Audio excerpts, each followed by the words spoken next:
चलिए दोस्तों, मैं ओमकार मौर्य क्लासेस पर आप सभी लोगों का स्वागत करता हूं। जैसा कि हम कक्षा 10वीं का जो भूगोल है का फर्स्ट चैप्टर संसाधन एवं विकास, इसके बारे में हम पढ़ रहे थे और टोटल हमने पार्ट 7 यानी पार्ट 6 हमने कंप्लीट करा है। यानी इस चैप्टर में टोटल हमने 6 पार्ट कर दिए हैं।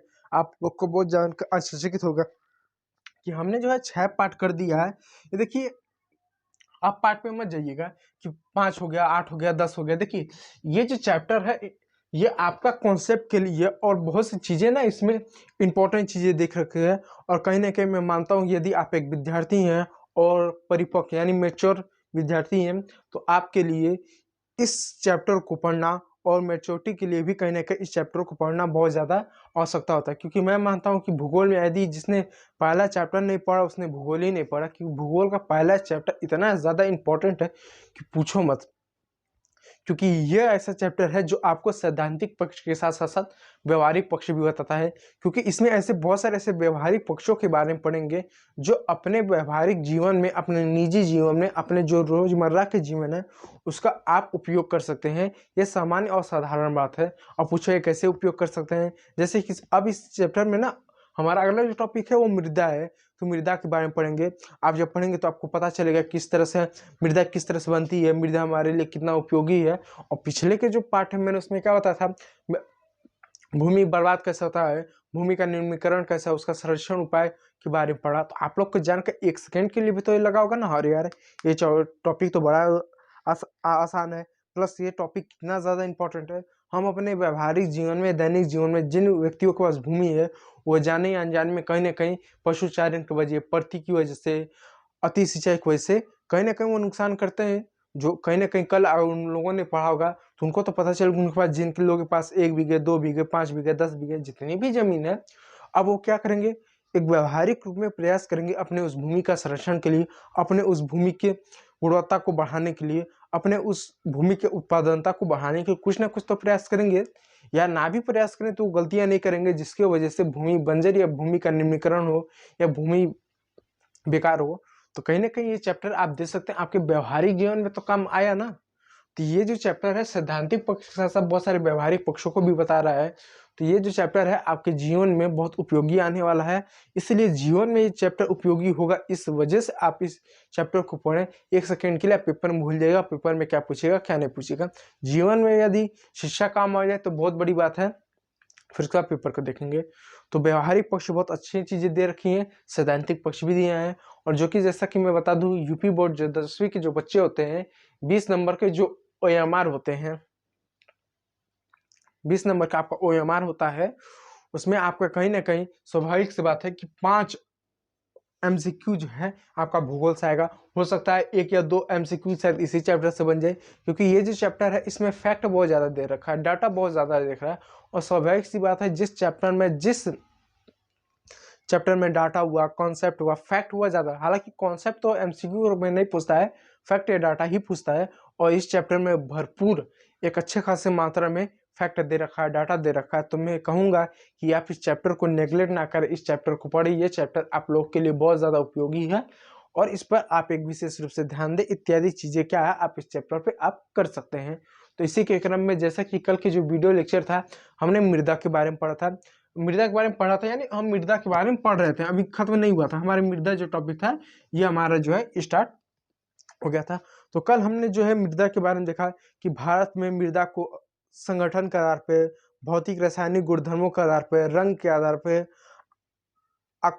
उसकी आयु के आधार पे, इत्यादि वो के आधार पे क्या हम मृदा का 6 भागों में हम जो है सामान्यतः वर्गीकरण करते हैं। आपने देखा था कि जो हमारा रंग हुआ, आयु हुआ, संगठन हुआ, रासायनिक एवं भौतिक गुणधर्मों के आधार पर क्या जो है हम मृदा का वर्गीकरण करते हैं।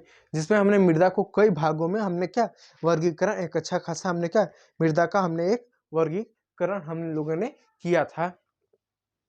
तो देर न करते हुए हम जो मृदा का वर्ग का हमने 6 भागों में किया था, जिसमें हमारा कौन कौन से मृदा था। जैसे एक मृदा था हमारा काली मृदा, लेटराइट मृदा, लाल, फिर उसके बाद मरुस्थलीय मृदा, वन मृदा, लाल और पीली मृदा इत्यादि क्या ये हमारी क्या मृदा रही, जिसको हमें वन मृदा, इन सभी 6 भागों में हमने जो इस मृदा को हमने बांटा। और जो कि मैंने बता दें मृदा जिसे हम मिट्टी भी कह सकते हैं, ये जो होती है ये ऐसी इसमें क्षमता होती है जिससे घास फूस वनस्पति अनाज उगते हैं। यदि भूमि में मृदा ना हो या होना तो कोई भी अनाज क्या एक घास तक नहीं उगेगा, ये आपने पढ़ा। तो अब जानते हैं कितने तरह की मृदा यानी मिट्टी होती है। मृदा का सामान्यतः मतलब आप मिट्टी से ले सकते हैं कि जो मृदा यानी जो मिट्टी होती है कितनी प्रकार की होती है। तो 6 तरह की एनसीईआरटी जो है आपका ये बता रहा है। तो इसमें पहला हमारा जो आपका है वह है काली मृदा, यानी जो पहला है वो हमारी क्या काली मृदा है, यानी जो पहला है वो क्या काली मृदा है। पहला जो हमारा जो टॉपिक है वो काली मृदा। अब नाम से ही पता चलता है कि ये जो मृदा होगी क्या कैसी होगी, इसका रंग कैसा होगा काला होगा, और इसलिए हमने काली मृदा कहा। तो ये सवाल उठता है क्या कोई मृदा जो मिट्टी है वो काला है, लाल है, हरा है, नीला पीला कुछ भी है, क्या उसके आधार पर उस मिट्टी का यानी उस मृदा का नामकरण करना सही है। जैसे मान लीजिए कोई मिट्टी लाल है तो लाल मृदा, कोई मिट्टी काली है तो काली मृदा इत्यादि मृदा का क्या नाम करना सही है। देखिए इस भूगोल में आप जितने भी मृदा पढ़ोगे उसका अपना एक वैज्ञानिक नाम है या उसको अन्य कई सारे नामों से जाने जाते। जैसे आपकी जो काली मृदा है इसको भी कई सारे नामों से हम इसको जानेंगे, ठीक है। ये तो काली मृदा को भी हम कई नामों से जानते हैं। तो काली मृदा इसको जो है ब्लैक सॉइल के नाम से, यानी काला यानी ब्लैक और मृदा यानी सॉइल का ब्लैक सॉइल के नाम से भी इसको हम सामान्यतः जानते हैं। अब मैं आप लोगों को दोस्तों एक बात बता दूं, इंपॉर्टेंट बात मैं आप लोगों को बता दूं, वो बात मैं ये बताना चाहता हूँ। देखिए जो ये आपका जो चैप्टर है इसमें जितने भी मृदा दे रखी है जैसा कि मैंने बताया, क्या रंग के आधार पर मृदाओं का नाम वर्गीकरण या नामकरण किया जा सकता है कि ये मृदा काला है तो काली मृदा, पीली है तो पीली मृदा, ये वन में मृदा तो वन मृदा। हाँ हम कर सकते हैं, क्योंकि समानता जो भूगोल शास्त्री है जो वैज्ञानिक उन्होंने रंग के आधार पर संगठन वायु के इन सब संगठन के आधार पे गुणधर्म के आधार पे उनके उपयोगिता के आधार पे इन सब का जो है इन मृदाओं का नामकरण किया। तो कोई दो राय नहीं है उनके संगठन के आधार पे। संगठन का मतलब अब देखिए मैं एक शब्द का प्रयोग कर रहा हूँ संगठन। अब संगठन का मतलब होता है क्या होता है कि यानी कोई भी वस्तु आखिर कितने चीजों के मिला के कितने सारी योगों के मिलन से वो बना है तो उसको हम संगठन कहेंगे। जैसे मेरे हाथ में आप देख सकते एक मार्कर है, अब मैं पूछ दूं इस मार्कर का संगठन क्या है, तो मार्कर कई सारी चीजों से मिलकर बना हुआ है। इसमें जैसे कि क्या है प्लास्टिक है, प्लास्टिक है, प्लास्टिक है एक हमारा क्या प्लास्टिक है, कॉटन है, कॉटन है, कॉटन है, कॉटन है, इंक है, इंक है इत्यादि बहुत से इसमें क्या मैं बताकर उसको बोल नहीं करूंगा, इत्यादि चीजों से क्या ये मिलकर बना है। तो शायद में कैसे इसके संगठन है, इसके क्या कई सारे क्या इसके इन संगठनों से मिलकर क्या ये जो है आपका मार्कर बना है। अब सवाल आता है रासायनिक एवं भौतिक गुणधर्म क्या होता है, यानी इसका अपना कुछ रासायनिक और भौतिक क्या गुणधर्म होता है उसके बारे में आप अभी जानते हैं। तो देखिए तो हमारे यहाँ जितनी भी मृदा पाई जाएगी भारत में, चाहे काली मृदा हो, चाहे लाल हो, पीली मृदा हो, चाहे मरुस्थली मृदा, मरुस्थली यानी रेगिस्तानी मृदा मृदा हो गया, चाहे वन मृदा हो गया या कोई भी मृदा हो गया, उन मृदाओं का जो नामकरण है आयु के आधार पर, यानी कितनी पुरानी है, 1000 साल पुरानी है, 2000 साल पुरानी है, 500 साल पुरानी है, 10,000 साल पुरानी है, 5 लाख साल पुरानी है, यानी उनकी आयु यानी कितनी पुरानी है, उनका संगठन क्या है, कितने सारी चीजों से मिलकर वो बने हैं, उसके साथ साथ उनका क्या जो रासायनिक और भौतिक गुणधर्म क्या है, उन सब के आधार पर क्या हम मृदा का क्या हम वर्गीकरण या नामकरण हम करते हैं, नामकरण हम कर सकते हैं। सामान्यतः भारत में जितनी भी मृदा है उनका नामकरण उनके रंग और उपयोग के आधार पर किया गया है। रंग के आधार पर जैसे काली मृदा, लाल और पीली मृदा, उपयोग यानी जैसे कि वन मृदा वनों में उपयोग होती है, मरुस्थली मृदा, मरुस्थली मृदा मृदा इनका क्या इनका जो है उपयोग के आधार पे या उनके कर्म के आधार पे, उपयोग या कर्म के आधार पर उनका क्या उपयोग या कर्म के आधार पर जो है इन मृदाओं का वर्गीकरण या नामकरण सामान्यतः जो है किया गया है। तो इसका आप जो है विशेष रूप से आप ध्यान दीजिएगा। तो देर ना करते हुए काली मृदा क्या होती है, इस मृदा को हम जानने का अब एक संक्षिप्त में हम जो होते हैं प्रयास करते हैं। और मैं उम्मीद कर रहा हूँ आप लोगों को कि मेरे द्वारा बताए गए सभी चीज़ें आपको समझ में आ रही है। और ये रासायनिक और भौतिक गुणधर्म क्या होता है, आप इसको टेंशन है, मैं इसको बताऊंगा रासायनिक गुणधर्म क्या हुआ, भौतिक गुणधर्म क्या, क्योंकि रासायनिक गुणधर्म क्या होता है, भौतिक गुणधर्म क्या होता है, ये आपका जो विज्ञान है ना, विज्ञान जो कक्षा 10वीं में आप लोग हैं, तो कक्षा 10वीं में जो विज्ञान है ना, वो साइंस का टॉपिक ला दिए, भौतिक और रासायनिक गुणधर्म। यदि आपने साइंस पढ़ा होगा, अब तक पढ़ लिया होगा, तो आपको रासायनिक और भौतिक गुणधर्म के बारे में आपको मालूम होगा। तभी इसका भी हम ध्यान लेंगे एक संक्षिप्त में लास्ट में कि रासायनिक और भौतिक गुणधर्म क्या होता है। तो मैं आप लोग को एक सूचना दे दूं कि यदि इस वीडियो में आपको किसी भी प्रकार का डाउट हो तो आप कमेंट करें। और मैं आपको बता दूं, मैं डेली शाम 5 बजे, डेली शाम 5 बजे 7 दिन, सैटरडे टू संडे, ठीक है, संडे टू सैटरडे, आप जो भी करो, संडे टू सैटरडे क्या डेली जो है लाइव क्लास चलती है। कब चलती है? शाम 5 बजे आप हमारे साथ जो है जुड़ सकते हैं। और मैं आपको लोग को बता दूं, जो बच्चे रिकॉर्डेड वीडियो देख रहे हैं, क्योंकि बहुत से ऐसे बच्चे हैं जो रिकॉर्डेड वीडियो देखते हैं, यदि आपका रिकॉर्डेड वीडियो में भी किसी भी प्रकार का डाउट है तो मैं कहूँगा आप कमेंट करके पूछिए, संकोच नहीं। अगर आप अपनी समस्या बताएंगे तो बेहतर, तो ये मेरे लिए बेहतर होगा, आपके लिए भी होगा। क्या होगा कि जो है मैं अपने उन समस्याओं को जो मेरे पढ़ाने से आ रही हैं, या आपको जो चीज़ें नहीं समझ में, मैं उसको और बेहतर कर सकता हूँ।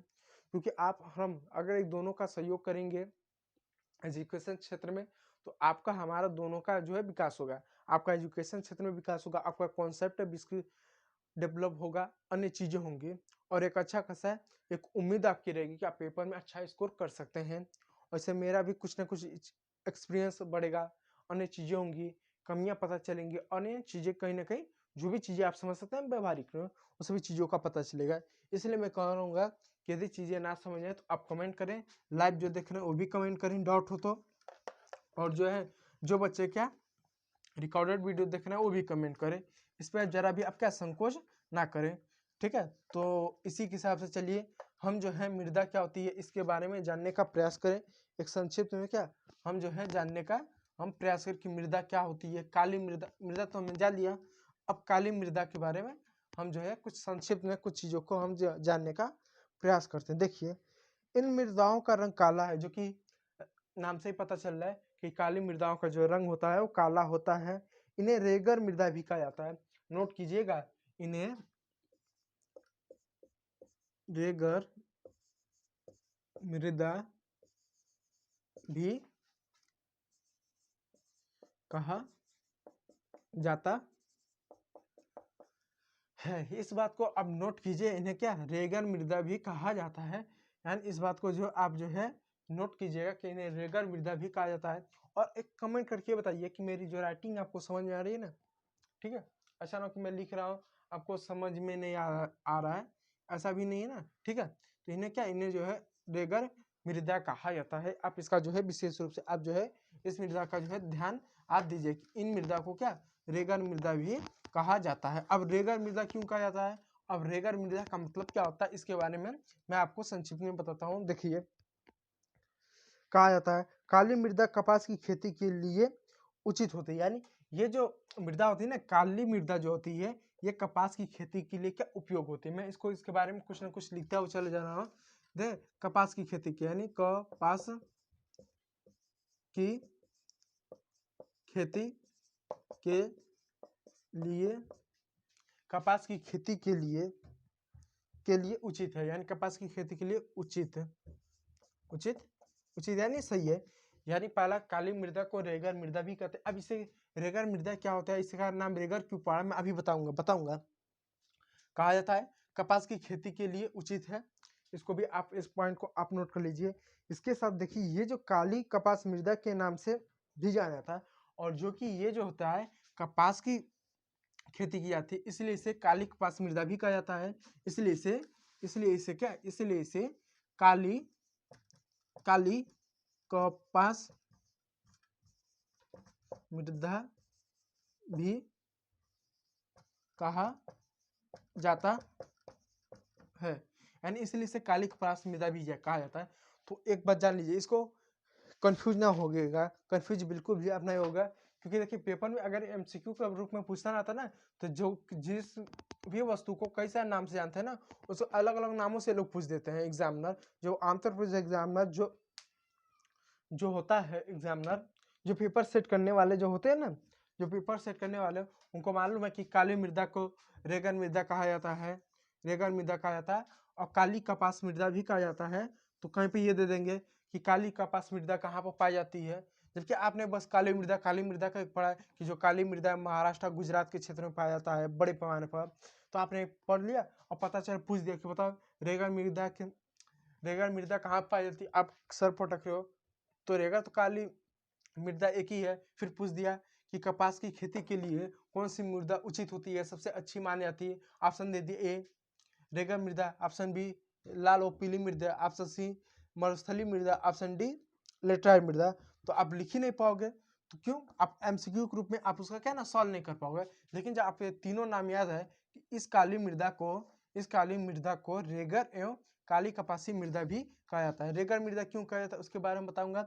कपास की खेती के लिए उचित माना जाता है, इस वजह से इसको काली कपास मृदा भी इसको कहा जाता है। इसका भी आप विशेष रूप से ध्यान दीजिएगा, आप इसको जो है इग्नोर मत कीजिएगा। ये भी जो टॉपिक है एमसीक्यू के रूप में अगर पेपर सेट करने वालों को बनाना होगा तो बना देंगे, आप इसका भी चौंकाना नाम को विशेष रूप से ध्यान दीजिएगा, ठीक है। अब आगे देखिए, कहा जाता है यह माना जाता है कि जलवायु और जनक शैलों ने काली मृदा के बनने में महत्वपूर्ण योगदान दिया है। और यह माना जाता है कि जो जलवायु है, यानी जो जलवायु है हमारा जलवायु है प्लस जलवायु और शैलों का, यानी जलवायु और जनक शैल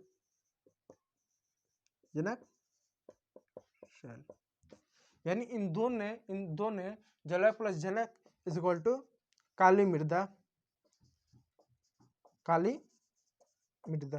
अब देखिए जरा मेरी बात समझने का प्रयास, भागिएगा मत, सुनिए मेरी बात। ये बताया जाता है अब ये मृदा बनी कैसी। देखिए ये सामान्यतः माना जाता है कि ये जो काली मृदा है ये जलवायु प्लस जनक शैलों के क्या मिश्रण से ये काली मृदा का निर्माण हुआ। अब सवाल होता है जलवायु क्या है, जलवायु क्या है। देखिए जलवायु क्या होता है, अब इसका मतलब समझिए। जलवायु होता है एक किसी भी बड़े भौगोलिक क्षेत्र में, बहुत बड़ा नहीं बहुत छोटा नहीं, आप एक समझिए, किसी भी एक भौगोलिक क्षेत्र ले लें। जैसे मान लीजिए किसी भी एक भौगोलिक क्षेत्र में किसी एक निश्चित समय का मतलब होता है 35 साल के, मैं वर्ष लिख दूं। जलवायु क्या होता है, जलवायु का मतलब होता है किसी भी स्थान की 30 से 35 वर्षों में मापी गई मौसम के अनुपात को या योग को हम जो है जलवायु कहते हैं। यानी जो जलवायु होता है वो, जैसे देखो मौसम और जलवायु दो चीजें, एक मौसम होता है, एक आपका जलवायु हो गया, एक होता है मौसम।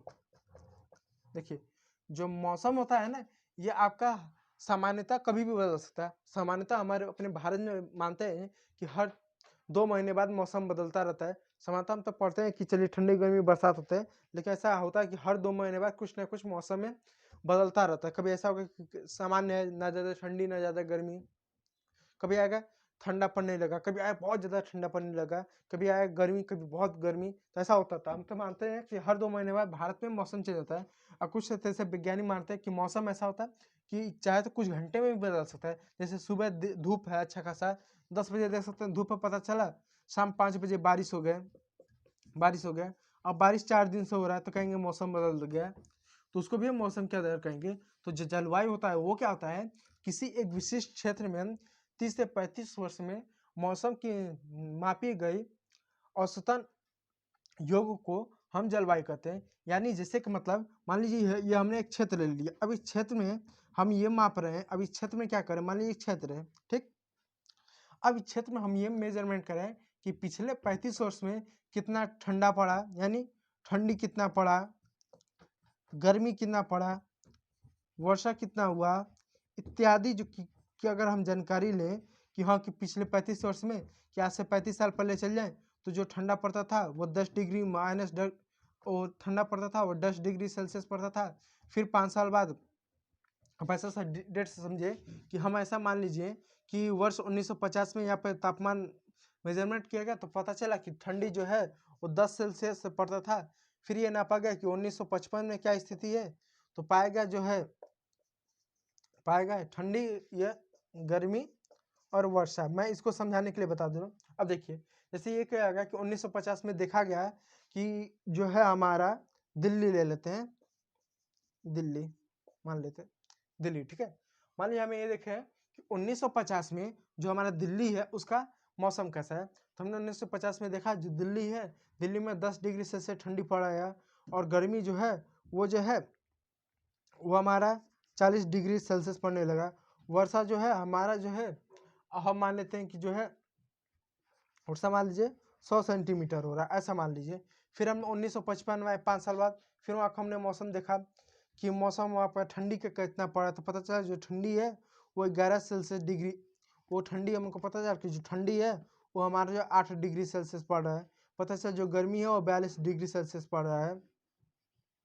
और जो वर्षा है मान लीजिए वो 80 सेंटीमीटर हो रहा है। फिर पता चला हम 60 में आ गए, तो 1960 में 7 डिग्री सेल्सियस तापमान ऊपर है।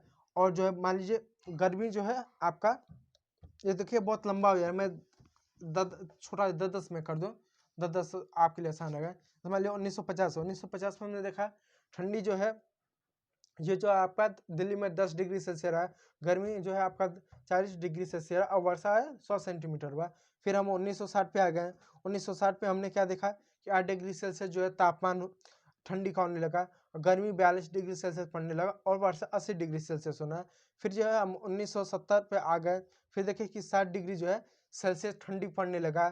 फिर जो है हमारा जो है 44 डिग्री सेल्सियस जो है हमारा क्या गर्मी होने लगा और 50 सेंटीमीटर जो है क्या हमारा वर्षा होने लगा। फिर हम 1980 पे आ गए, 1980 पे आ गए, हमको देखा कि 4 डिग्री क्या सेल्सियस का हमारा ठंडी का तापमान होने लगा और गर्मी जो है ये हमारा 47 डिग्री क्या सेल्सियस होने लगा। और बारिश मात्र केवल 30 सेंटीमीटर, बारिश जो है हमारा 50 सेंटीमीटर हो रहा है, बारिश का 50 सेंटीमीटर हो रहा है। तो अब ये जो हमने क्या किया, हमने जो है 30 साल का हमने तापमान ले लिया, यानी 1950 से लेकर 1980 तक किस तरह से कैसा मौसम है, ठंडी कितना पड़ा, गर्मी कितना पड़ा, वर्षा कितना पड़ा, हमने इसको ले लिया। अब इस 30 साल का जब हम अध्ययन करेंगे फिर इसका एक योग निकालेंगे, हाँ कि 30 साल में क्या हुआ, 30 साल में हम इसका फिर एक अध्ययन करेंगे और फिर योग निकालेंगे। फिर देखेंगे कि 30 साल में क्या हुआ, ठंडी सामान्यतः ज़्यादा हुई कि कम हुआ, तो देखेंगे कि नहीं 10 डिग्री था, फिर 8 डिग्री सेल्सियस, 7 डिग्री, 4 डिग्री, तो हम ये कहेंगे क्या जलवायु बदला और ठंडी ज़्यादा हुआ, ठंडी क्या ज़्यादा पड़ने लगे। फिर गर्मी वाले तापमान पे देखेंगे कि नहीं पहले जो गर्मी होता था 42 डिग्री पड़ता था, फिर 44 अब 47 हो गया। फिर क्या कहेंगे हाँ जलवायु बदला, क्यों, क्योंकि गर्मी ज़्यादा पड़ने लगा, ठंडी व गर्मी क्या ज़्यादा होने लगा, ठीक है, ज़्यादा जो है गर्मी पड़ने लगा, ठीक है, ज़्यादा जो है गर्मी पड़ने लगा। अब जो है ज़्यादा जो है गर्मी पड़ने लगा। अब फिर हम वर्षा को देखेंगे कि वर्षा कितना है। अब जब वर्षा को देखेंगे तो हमें पता चला कि वर्षा जो है पहले जो है 100 सेंटीमीटर था, अब 80 हो गया, 50 है, फिर 50, यानी बारिश कम होने लगा। बारिश जो पहले ज़्यादा होता था क्या, अब वो बारिश जो है धीरे धीरे क्या एक कम होने लगा। अब जबकि बारिश जब कम होने लगा तो हम क्या कहें हाँ ये जलवायु बदला। अब जलवायु टोटल कैसा बदला कि ठंडी गर्मी ज़्यादा होने लगी, प्लस वर्षा कम हुआ, तो कहेंगे क्या जलवायु बदल रहा है। तो इसको तो जलवायु जो होता है ये किसी भी क्षेत्र के 30 से 35, एनसीईआरटी में 35 वर्ष दिया गया, किसी भी एक क्षेत्र में मौसम की 35 वर्ष की जो योग होता है, जो उसका अनुपात होता है, उसके अध्ययन को क्या उसके जलवायु कहते हैं। तो आप जब जलवायु का अध्ययन करते हैं तो वहाँ की जो 35 वर्ष के जो क्षेत्र होता है उसमें आप अध्ययन करते हैं कि 35 वर्ष में उस क्षेत्र में कितना ठंडी पड़ा, कितना गर्मी पड़ा, कितना बारिश हुआ, कितना क्या हुआ, इसको हम क्या जलवायु के अंतर्गत माना जाता है। तो उम्मीद करता हूँ आपको जलवायु जो है समझ में आएगा। अब जरा बात समझे, तो जो आपका जो होता है जो काली मृदा होती है वो जलवायु प्लस जनक सेल इसके निर्माण से मृदा में। अब सवाल होता है जनक सेल क्या होता है। देखिए अब इसका जनक सेल क्या होता है मैं आपको बताता हूँ। देखिए जो हमारी पृथ्वी, आप सबको जैसे मालूम है कि पृथ्वी के अंदर जो है मैग्मा, यानी जब पृथ्वी के ऊपर आया तो जलवायु, पृथ्वी के ऊपर जब आया तो लावा, आपने लावा सुना ना, ये पिक्चरों में आपने लावा देखा हो कि जब वोल्केनो जब ऐसा होता है, जब ये क्या फटता है तो यहाँ से लावा निकलता है। तो जब ज्वालामुखी पृथ्वी के अंदर रहेगा, मैं इसको मिटा दूं, कुछ नोट करना चाहो तो आप स्क्रीनशॉट लेना चाहो, नोट करना चाहो तो नोट कर सकते हो, ठीक है। तो देखिए जनक सेल क्या होते हैं। देखिए जब पृथ्वी के अंदर क्या, जब पृथ्वी के अंदर जब जल ज्वालामुखी रहेगा तो उसको हम मैग्मा कहेंगे। जब सतह पर आ गया यानी जमीन के ऊपर आ गया तो उसको हम ज्वालामुखी, यानी ज्वालामुखी जब पृथ्वी के अंदर रहेगा तो उसको मैग्मा कहेंगे। जब वो बाहर आ गया उसको हम क्या, ज्वालामुखी कहेंगे। तो क्या होता है जब मैग्मा, जब धरती फाड़ कर या वोल्केनो के माध्यम से जब पृथ्वी की सतह पर आता है, तो जब आता है तो कुछ समय बाद बाहरी दाब, तापमान, हवा और बहुत से कारणों की वजह से क्या होने लगता है, वो ठंडा होने लगता है। और जब ठंडा होने लगता है तो एक समय बाद क्या होता है, वो जो होता है वो ठोस होने लगता है। धीरे धीरे धीरे ठंडा होगा, वो ठोस होने लगता है। और ठोस होने से क्या होता है, एक समय बाद बाहरी दाब, तापमान, वर्षा इत्यादि कारणों से क्या होता है, वो एक पत्थर बन जाता है। वो क्या होता है, वो एक पत्थर बन जाता है। उसी पत्थर को हम सामान्यतः जनक सेल के अंदर मानता है। हालांकि इसके बाद भी कई सारे चीजों में वो टूटता है, फटता है, कुछ होता है, तो सामान्यतः उसको हम क्या, जनक से, उसके बाद भी उसकी कई सारी प्रक्रिया होती हैं। उसी के वजह से क्या, जो जनक सेल है आपका जो है वो निर्माण होता है। तो क्या होता है, वो जनक सेलों का क्या निर्माण होता है। तो जो आपका काली मृदा है वह जल वायु प्लस जनक शैल, इसके योग से क्या काली मृदा बनती है, काली मृदा बनती है। तो जो जनक शैल क्या होता है मैंने बताया ना कि मैग्मा है, पृथ्वी की सतह ऊपर आया तो वो ज्वालामुखी का आएगा, बाद में धीरे धीरे 1000, 5,000, 2000, 10,000 वो समय लगेगा, वो ठंडा होगा। धीरे धीरे क्या होगा, वो ठंडा होगा, वो जो है क्या होगा, ठंडा होगा। और जब आके जब ठंडा होने लगेगा, ठंडा होने लगा तो धीरे धीरे तापमान की वजह से, वर्षा की वजह से, बाहरी एवं आंतरिक प्रक्रिया के बाद धीरे धीरे टूटेगा। और उसके बाद कई बार टूटेगा, कई बार उसमें रासायनिक भौतिक परिवर्तन होगा, तो बाद में उसे कहेंगे क्या, ये जो हमारा है ये जो है जनक सेल है।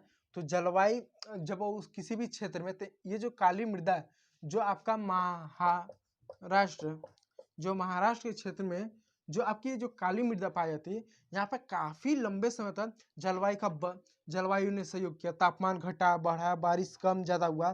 फिर प्लस ये जो आपका जो काली मृदा है जनक सेल, क्योंकि एक समय माना जाता कि वहां पर क्या, जो ज्वालामुखी का उद्धार हुआ, ज्वालामुखी जमीन से निकले तो कुछ समय बाद ठंडा हुआ, तो उनके इन दोनों की सहयोग की वजह से क्या होता है, ये जो है काली मृदा का निर्माण हुआ। तो काली मृदा का निर्माण में दो कारक हुए, एक जलवायु और एक क्या, जनक सेल। ये दो जो है बड़े पैमाने पर क्या इसका निर्माण होता है। तो अगर कभी भी एक आपसे पूछ दिया जाए कि जो काली मृदा है इसका निर्माण मुख्य रूप से दो कारणों से ही माना जाता है, एक तो जलवायु, मुख्यतः और भी कारण इसमें आगे हम पढ़ेंगे, लेकिन मुख्यतः दो, एक तो जलवायु ने अच्छा खासा इसमें भूमिका निभाई इसके निर्माण में, दूसरा जो जनक सेल थे, और जनक सेलों की उत्पत्ति ज्वालामुखी की वजह से होती, ठंडा होने की वजह से क्या इसकी होती है, आप एक बार जान लीजिएगा। अब चलिए अब आगे चीजों को हम देखते हैं। तो मुझे उम्मीद होगा कि आपको चीजें समझ में आ रही होंगी। यदि चीजें ना समझ में तो अब मैं कहूँगा आप कमेंट करें, कमेंट करके पूछें, क्योंकि आपको चीजें समझ में आए तो ही बेहतर है, ना चीजें समझ तो कोई मतलब नहीं है, ठीक है। तो काली मृदा के बारे में आपने दो तीन चीजों को जाना। पहला, काली मृदा को रेगर और काली कपासी मृदा कहते हैं। ये कपास की खेती के लिए उपयोग होती है, इसलिए काली कपासी मृदा कहते हैं।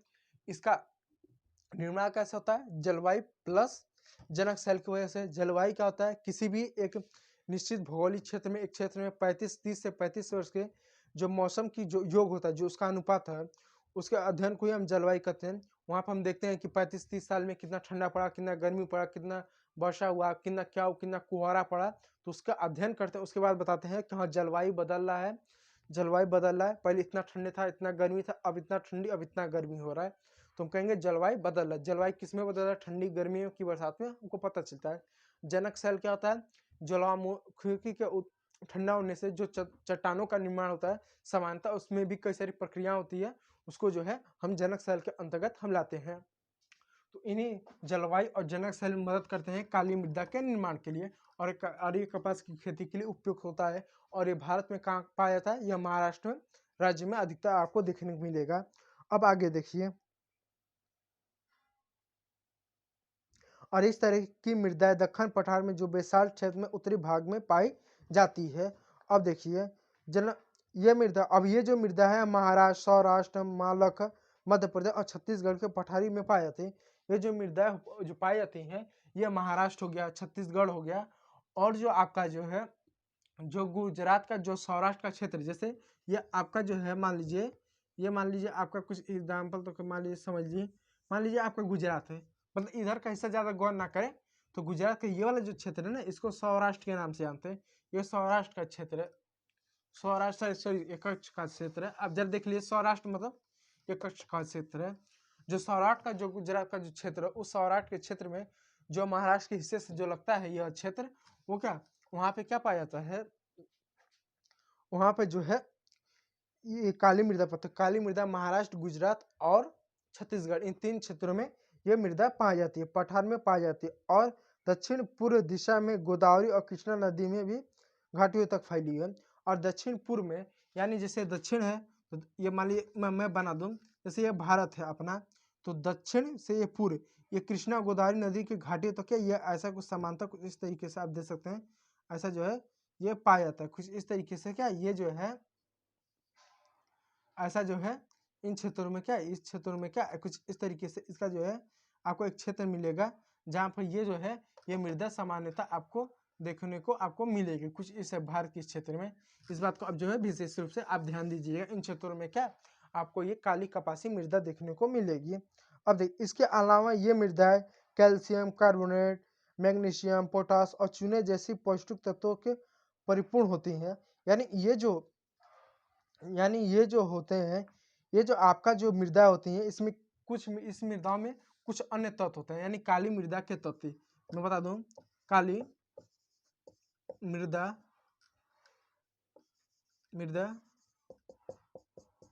तत्व मैं बता दूं, काली मृदा के तत्व। अब मैं जो हूँ काली मृदा के मैं आपको जो हूँ तत्व बताता हूँ। अब देखिए कैल्शियम, आप देखिए कैल्शियम कुछ तत्व होते हैं, जैसे कैल्शियम आपका हो गया, कैल्शियम होगा, कार्बोनेट होगा। मैं फार्मूला नहीं लिख रहा हूँ, फार्मूला लिखने से आप लोग भूल जाते हो, फिर याद नहीं करें, क्योंकि बहुत से ऐसे बच्चे हैं जिनको इसका कैल्शियम इसका जो फार्मूला होता है ना, वो फार्मूला नहीं मालूम होता है, जिससे क्या बाद में जो भूल जाते हैं, फिर उनको समझ आता है ये अंग्रेजी में क्या लिखा है, इसलिए फार्मूला नहीं लिख रहा हूँ, इसलिए मैं डायरेक्ट उनका नाम लिख रहा हूँ, कैल्शियम कार्बोनेट, मैग्नीशियम,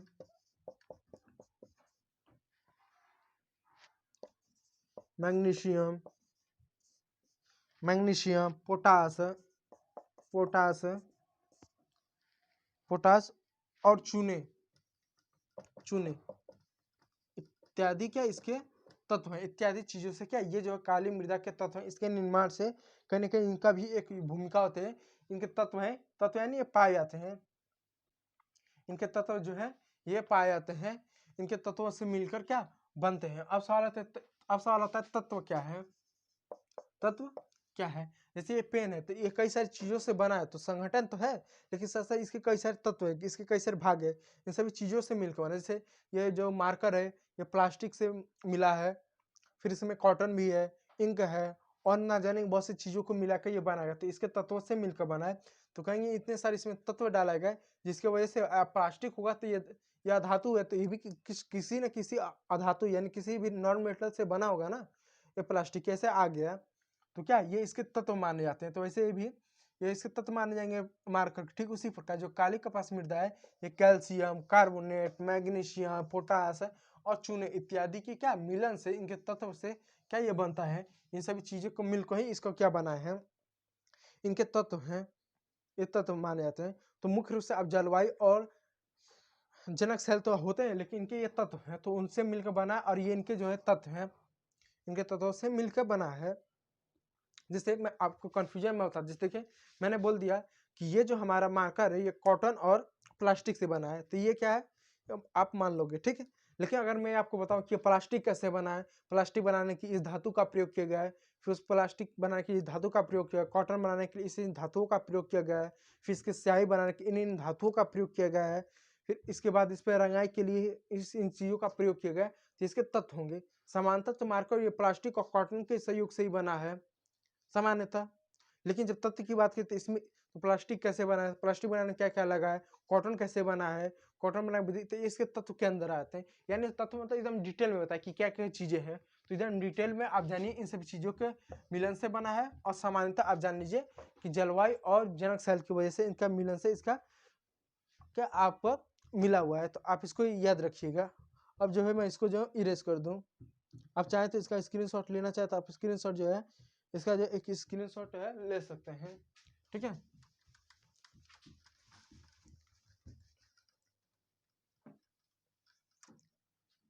चलिए ठीक है, आप इसका जो है एक स्क्रीनशॉट लेना, मैं इजरेज का आप क्या स्क्रीनशॉट ले पाएंगे, ठीक है। उम्मीद करता हूँ कि आप लोग लिए होंगे, ठीक है। इसके अलावा ठीक है, इसी हिसाब से आपका जो है ये काली कपासी जो मृदा है ये क्या समाप्त हो गई। इससे काली कपासी जो मृदा है, आपकी काली कपासी जो मृदा है ये क्या आपका जो है काली कपासी जो मृदा है ये समाप्त हो गए। उम्मीद कर रहा हूँ कि आप लोगों को चीज़ें समझ में आ रही होंगी।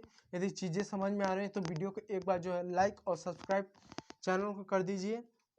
और अपने आसपास कोई है अगर छोटे भाई बहन या अड़ोसी पड़ोसी कोई है तो आप उसको शेयर कर सकते हैं। और इस समय मैं लाइव हूँ और मैं चाहता हूँ आप लोग के जरा एक बार कमेंट को पढ़ लिया जाए कि आप लोग का कोई कमेंट है कि नहीं है, ठीक है। तो यदि किसी का भी कोई कमेंट है तो कमेंट करें। मैं डेली शाम 5 बजे लाइव क्लास यूपी बोर्ड के कक्षा 10वीं के बच्चों को चलाता हूँ, चाहे इतिहास हो, चाहे भूगोल हो, चाहे अर्थशास्त्र, चाहे समाजशास्त्र। आप 10वीं का जो नागरिक शास्त्र आप देख सकते हैं, पहला और दूसरा चैप्टर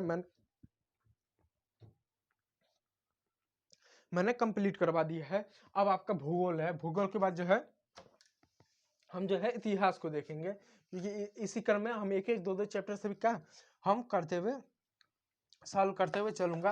और उम्मीद करूंगा कि आप लोगों को चीज़ें समझ में आ रही, चीज़ें ना समझ में आए तो आप कमेंट करके पूछिएगा। आप जो है इस पर ज़रा भी संकोच मत कीजिएगा। चलिए अब आगे चलते हैं। अब आगे चीज़ों को क्या हम जो है देखते हैं। देखिए अब इसके बाद जो है हम लाल व पीली मृदा को देखते हैं। देखिए इसमें दो शब्द दिया गया है, एक है लाल और एक तो पीली। अब सवाल होता है इस मृदा को लाल और पीली मृदा क्यों किया, एक ही नाम क्यों नहीं दिएगा, और ये मृदा का दो रंग क्यों बताए गए, एक तो लाल फिर पीली, तो उसका वजह जानिए। ये जो मृदा है जिसको हम लाल और पीली मृदा के नाम से जानते हैं, ये मृदा ऐसा है कि जब ये मृदा यानी जब मिट्टी, ये जो मृदा यानी मिट्टी, जब ये मिट्टी जब सूखी रहेगी तो आपको लाल दिखेगी, जब ये गीली हो जाएगी तो पीली हो जाएगी। इसलिए इसको लाल और पीली मृदा कहते हैं। यानी जब सूखी रहेगी तो ये लाल रहेगी, जब गीली हो जाएगी तो पीली हो जाएगी। अब देखिए लाल मृदा दक्षिण पठार के पूर्वी और पश्चिमी हिस्से में रवेदार अग्नि चट्टानों पर कम वर्षा वाले भागों में विकसित हुई है। आप इसका ध्यान दीजिए, यानी ये बताया जा रहा है कि जो लाल और पीली में मैं लिख दूं लाल व पीली मृदा, ये लाल और पीली जो मृदा है आपका, ये लाल और पीली मृदा, जैसे मान लीजिए हमारा भारत है, मैं सही बना दूं, जैसे मान लीजिए हमारा भारत है, कुछ ऐसा समझ लीजिए, मान लीजिए हमारा भारत है, ठीक है। अब ये हमारा भारत है, तो दक्षिण भारत का जो दक्षिणी यानी ये वाला जो हिस्सा है और ये वाला जो हिस्सा है, ये वाला ये वाला ये वाला ये वाला,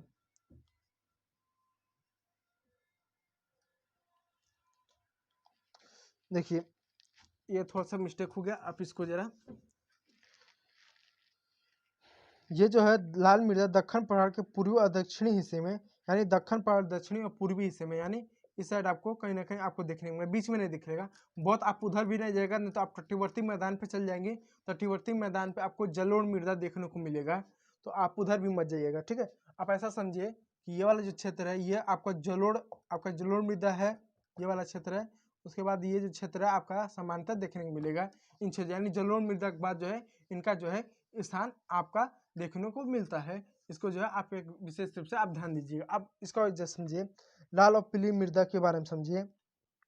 यह रवेदार अग्नि चट्टान पर कम वर्षा वाले भागों में विकसित हुए, यानी ये रवेदार चट्टान रवेदार चट्टान, यानी ये रवेदार चट्टान पर, यानी क्या, ये जो है रवेदार चट्टान कम वर्षा वाले क्षेत्र में हुए, यानी ये जो है ये उन्हीं जगह पर आपको देखने को मिलेगी जहाँ पर क्या कम वर्षा होती है, उन्हीं जगह पर आपको लाल व पीली मृदा आपको है देखने को मिलेगी। और रवेदार चट्टान से ये क्या, ये जो है ये आपके जो है मृदा है ये आपके निर्मित हुए हैं। अब सवाल आता है रवेदार चट्टान क्या होती है। ये चट्टान जो होते हैं अलग प्रकार की चट्टान हो जो कम वर्षा वाले भाग के क्षेत्र में आपको जो है देखने को मिलती है। और ऐसा माना जाता है कि इन चट्टानों में बहुत सारी धातु भी मिलती है, बहुत सारी क्या धातु भी इसमें पाया जाता है। ये बात को आप विशेष रूप से आप ध्यान दीजिएगा। अब आगे देखिए, अब ये कहाँ पाई जाती है, ये उड़ीसा छत्तीसगढ़। अब ये जो है कहाँ पाई जाती है, उड़ीसा छत्तीसगढ़, उड़ीसा छत्तीसगढ़,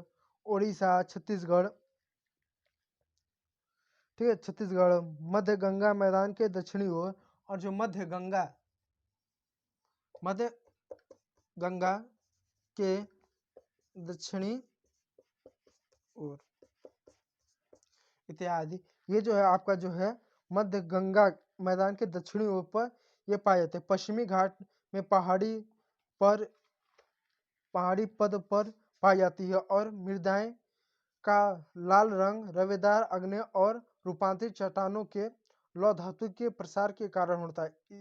इनका पीला रंग इनके जलोयोजन के कारण होता है, यानी जब ये मृदा जब सूखी रहेगी तो लाल और जो है गीली होगी तो पीला। अब सवाल होता है ये लाल और पीला क्यों दिखते हैं, और इसका मैं आपको कारण बताऊं ये मृदा लाल क्यों दिखता है।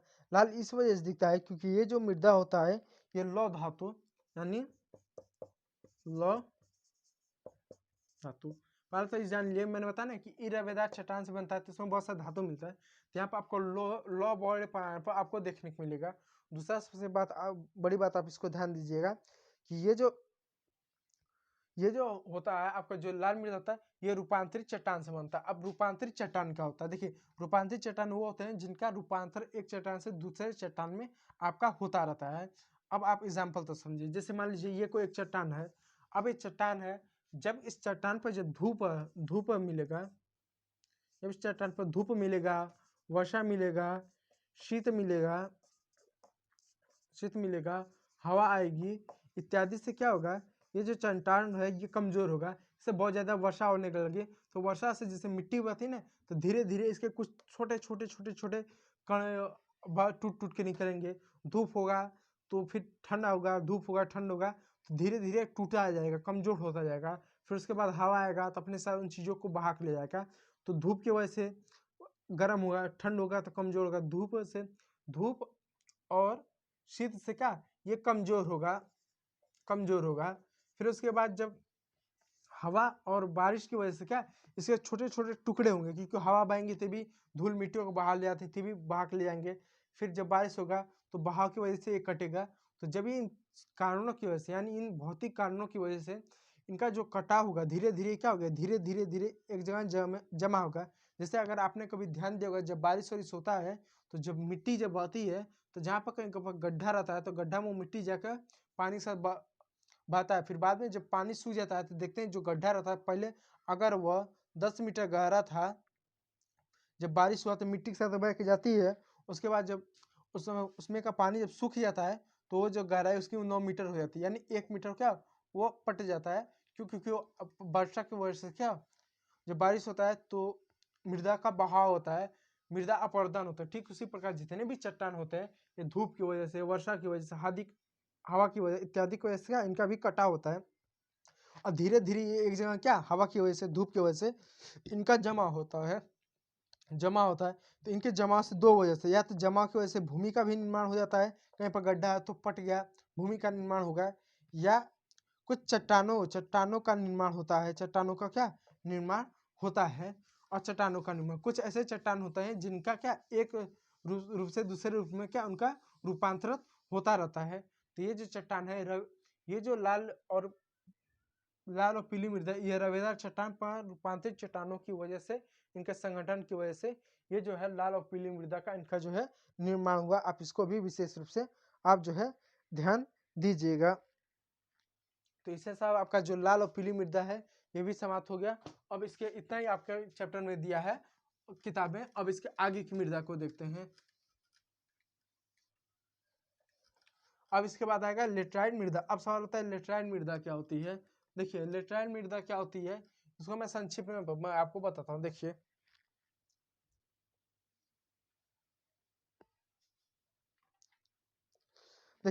लेटराइट शब्द ग्रीक भाषा के शब्द से लेटर्स से लिया गया है, जिसका अर्थ है ईंट। यानी जो लेटराइट मृदा है, ये जो है ग्रीक भाषा के लेटर शब्द से लिया गया है, जिसका अर्थ होता है ईंट, शब्द से लिया गया है। लेटराइट मृदा का निर्माण उष्णकटिबंधीय तथा उपोष्ण कटिबंधीय जलवायु क्षेत्रों में आर्द्र तथा शुष्क ऋतुओं के एक के बाद एक आने के कारण होता है। अब देखिए यहाँ पर दो शब्द दिया गया है, एक दिया है उष्ण कटिबंधीय, दूसरा दिया उपोष्ण कटिबंधीय जलवायु। यानी उष्ण कटिबंधीय जलवायु और उपोष्ण कटिबंधीय जलवायु। अब ये क्या होता है, इसके लिए मैं आपको कक्षा 9वीं का जो है अक्षांश आप देशांतर पढ़ोगे तो उसके बारे में संक्षिप्त में बताता हूँ। जैसे कि आप यहाँ समझिए, जैसे मान लीजिए ये क्या, ये आपकी पृथ्वी है। यहाँ तो आपको दिखेगा नहीं, थोड़ा सा देखिए, एक सेकेंड रुक जाइए आप। तो ये जो है ना आपका लेटराइट मृदा है, आप ऐसा समझिए। देखिए ये जो है, मान लीजिए आपका ये पृथ्वी है, ठीक। ये जो है ना आपका जो है,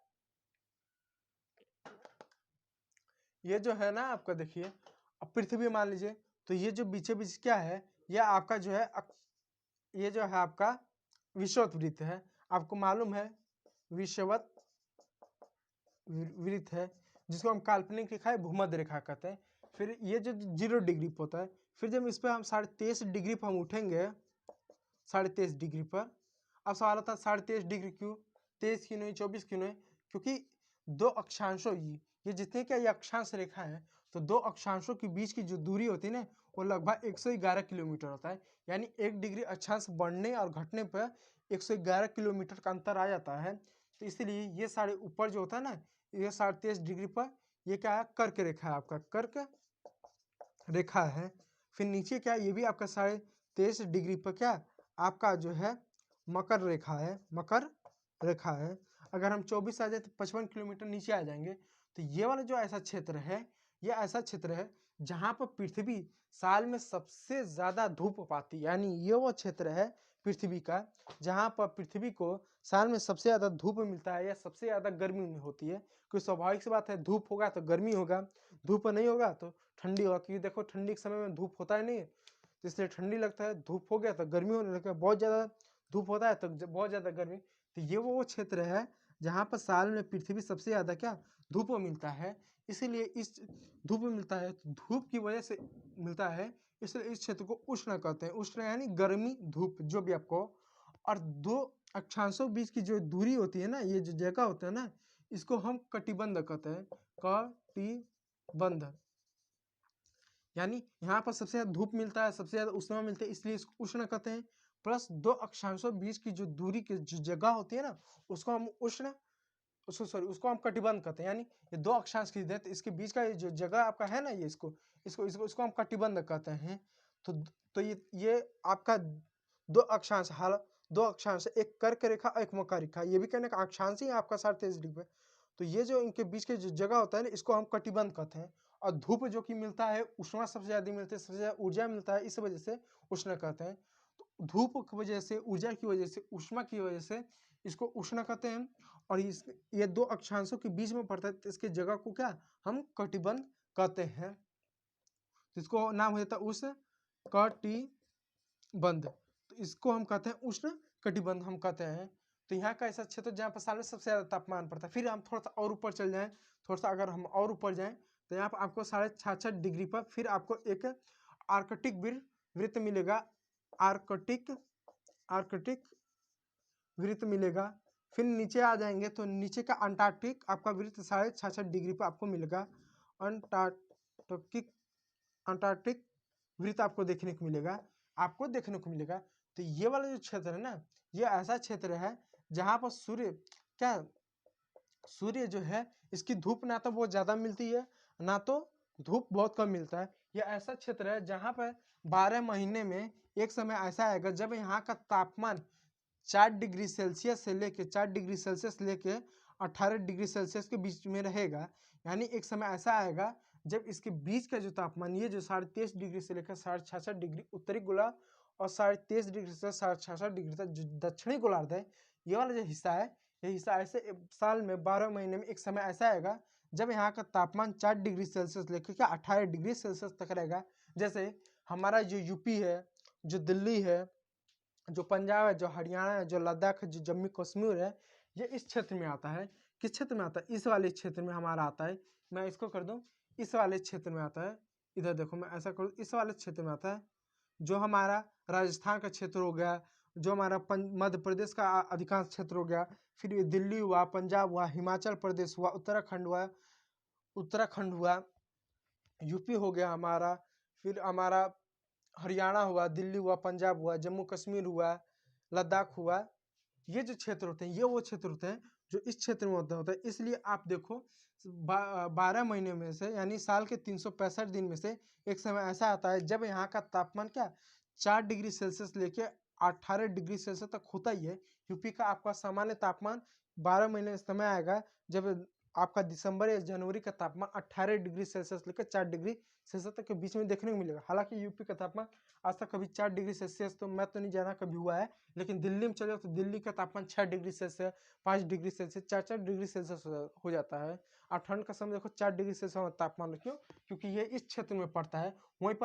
वहीं पर जो हमारा साउथ इंडिया का जो क्षेत्र, ये वाला जो क्षेत्र है, महाराष्ट्र हुआ, गोवा हुआ, कर्नाटका हुआ, केरला हुआ, तमिलनाडु हुआ, कर्नाटका हुआ, आंध्र प्रदेश हुआ, तेलंगाना हुआ, ये जितने क्षेत्र, ये ऐसे क्षेत्र हैं जहाँ का साल का 12 महीनों का तापमान जो है 22 डिग्री सेल्सियस से कम होगा ही नहीं। कुछ भी हो जाए, यहाँ का तापमान साल का 22 डिग्री सेल्सियस से नीचे तापमान होगा नहीं।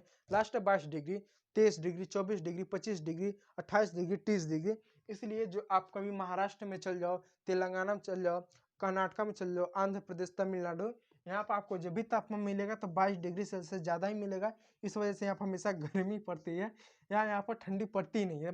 या तो गर्मी हो गया या तो मौसम सामान्य रहेगा, ठंडी तो होगा नहीं, क्योंकि यहाँ का तापमान कितना भी कम होगा तो 22 डिग्री से कम होगा नहीं। लेकिन हमारे क्या यूपी में देख लो, दिल्ली में देख लो तो 6 डिग्री 66 डिग्री सेल्सियस तापमान हो जाता है।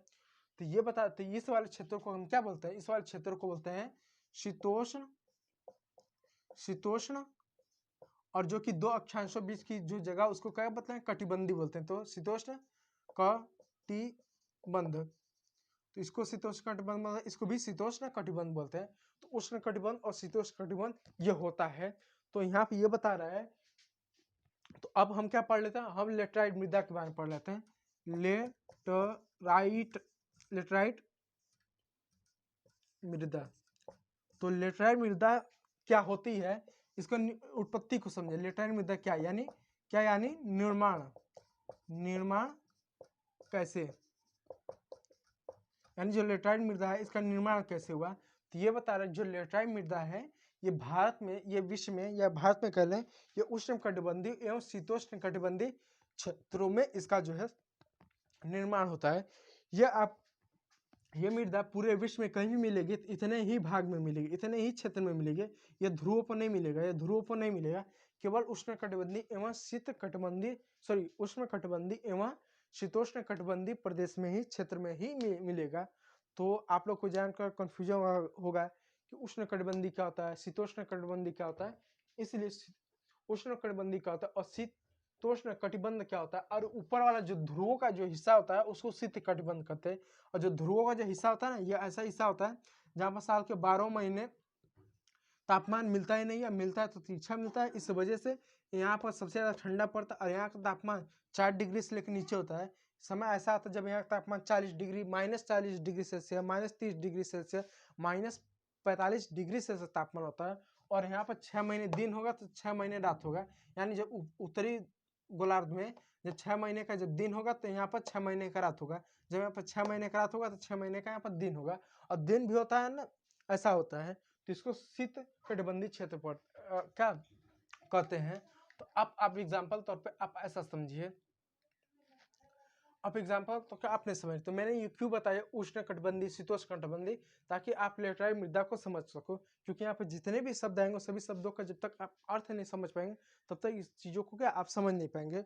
तो अब इसको जो है मैं फटाक से इरेज कर दूं। अगर आप स्क्रीनशॉट लेने के इच्छुक हैं तो आप ले सकते हैं, या आपके ऊपर है, तो मैं इसको फटाक से मैं इरेज कर दूं।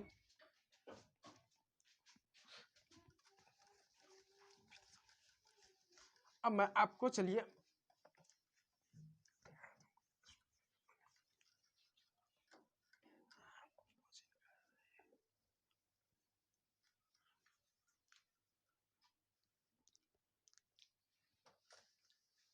ठीक है, तो आप चीजों को जो है आप समझ पा रहे हैं। अब देखते हैं लेटराइट मृदा क्या होती है, आप इसको समझिए। देखिए जैसे मैंने बताया लेटराइट मृदा ये ग्रीक शब्द से लिया गया, जिसका ग्रीक लेटर शब्द से लिया गया जिसका अर्थ होता है ईट। अब देखिए लेटराइट मृदा का निर्माण उष्णकटिबंधीय तथा उपोष्ण कटिबंधीय जलवायु में क्या इसका जो है होता है। तो यहाँ उपोष्ण है, तो जो उष्ण कटिबंधीय होता है उसके ऊपर वाले क्षेत्र को हम क्या उष्ण कटिबंधीय उपोष्ण कटिबंधीय बोलते हैं। चाहे आप शीतोष्ण कटिबंधीय बोलो चाहे उपोष्ण कटिबंधीय बोलो, ठीक है ठीक है। तो इन क्षेत्रों में क्या है इसका जो है आपका जो है निर्माण होता है। इसका जो है आप विशेष रूप से आप जो है ध्यान दीजिएगा। क्षेत्रों में आर्द्र तथा शुष्क ऋतुओं के एक के बाद एक आने के कारण होता है। और इसका जो निर्माण होता है आर्द्र तथा शुष्क, आर्द्र का मतलब हुआ नमी और शुष्क का मतलब हुआ गर्मी। तो इन क्षेत्रों में क्या आर्द्र और शुष्क यानी आर्द्र यानी नमी, नमी का मतलब ठंडी, ठंडा होता है तो चीजें सब नरम हो जाती हैं, नरम मतलब शीत गिरता है ना इसलिए। और शुष्क यानी कठोरता यानी गर्मी। यानी जब आर्द्रता पड़ती है, आप एक बार इसको चेक कर लीजिएगा ये सही है ना, ठीक है। तो आर्द्र यानी नमी यानी ठंडी, शुष्क यानी कठोरता यानी गर्मी। तो उस समय जब आप चेक कर लिए आर्द्र का मतलब ठंडी होता है, क्योंकि मैं पढ़े हुए बहुत समय हो गया इसलिए मुझे याद नहीं आया। अगर गलत होगा तो मैं कल के वीडियो में बता दूंगा, ठीक है। आप अभी तो वर्तमान में जो है इसको ऐसे समझिए। तो ये जो क्षेत्र है ना उष्ण कटिबंधीय तथा उपोष्ण कटिबंधीय, इन क्षेत्रों में आर्द्र यानी ठंडी गर्मी के आने और जाने, क्योंकि ऐसा ये क्षेत्र होता है जहाँ पर ठंडी आता है फिर गर्मी आया, ठंडी आया गर्मी आया, ठंडी आया, इसके कारण से इन मृदाओं का क्या निर्माण हुआ। और भी कारण इसको प्रभावित किए इसको बनने में, और क्या कारण प्रभावित किए, यह भारी वर्षा से अत्याधिक निच्छाल का परिणाम है। और ये जब अत्याधिक वर्षा होता है तो निच्छालन का परिणाम है। लेटराइट मृदा अधिकांशतः गहरी तथा अम्लीय होती है। और क्या होता है, और इसके साथ साथ क्या होता है, जब इन क्षेत्रों में अत्याधिक जब वर्षा होती है तो वर्षा होता है तो मृदा का अपर्दन होता है। जब बारिश होता है तो मिट्टी के अपने जब बारिश होता है तो बारिश का पानी होता है अपने साथ का मिट्टी को बहा के ले जाती है। तो मिट्टी को जब बहा के ले आती हैं तो इसके वजह से निक्षालन की वजह से क्या होता है, इसका जो होता है इसे मृदा का यानी इस मिट्टी का निर्माण होता है। अब इसको आप जलोढ़ मृदा मत कहिएगा, जलोढ़ ये जलोढ़ नहीं है। अभी जलोढ़ को पढ़ेंगे, ठीक है, जलोढ़ को पढ़ेंगे, जलोढ़ नहीं है, इसको भी याद रखिएगा कि निक्षालन हो रहा है तो मतलब जलोढ़ कर देना। जलोढ़ और लेटराइट मृदा में अंतर होता है, ठीक है, इसका आप ध्यान दीजिएगा। तो जब ये क्या होता है, जब बारिश होता है तो निक्षालन होता है यानी मिट्टी क्या बह कर जाती है तो एक जगह जमा होती है। इसके वजह से क्या इसका जो है इसका निर्माण होता है। तो निर्माण के लिए 4 प्रक्रिया होती है। पहला क्या है कि उष्ण कटिबंध तथा उपोष्ण कटिबंध जलवायु होना। जलवायु का होना। दूसरा दूसरा क्या है? दूसरा आर्द्र एवं शुष्क ऋतुओं, ऋतु यानी मौसम, मौसम का होना। तीसरा कारण क्या है? वर्षा के कारण निस्खलन यानी अपर्दन